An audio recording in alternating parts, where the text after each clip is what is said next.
பேசிக்கும் போது menu button சொல்லி தான் நம்ம பேசிப்போம். இந்த பிபிஏ வேலட் மாஸ்டர். இப்போ நம்ம என்ன பண்றோம்னா நம்மள்ட்ட இருக்கிற வேலட்டை செல் பண்றோம். நம்ம டீமுக்கு செல் பண்றோம். அப்போ செல் பிபிஏ வேலட் அதை டச் பண்றோம். யாருக்கு செல் பண்றோம் அப்படிங்கறத இங்க நம்ம மென்ஷன் பண்ண போறோம்.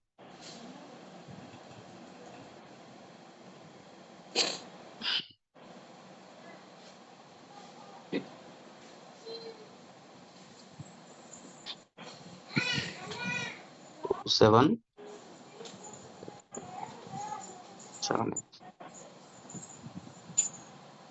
இப்போ ஒரு 1000 வேலெட்டை நம்ம செல் பண்றோங்க.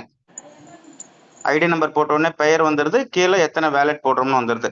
டிரான்ஸ்ஃபர் வேலெட் இதை நம்ம தொடுறோம். தொட்ட உடனே சக்சஸ்.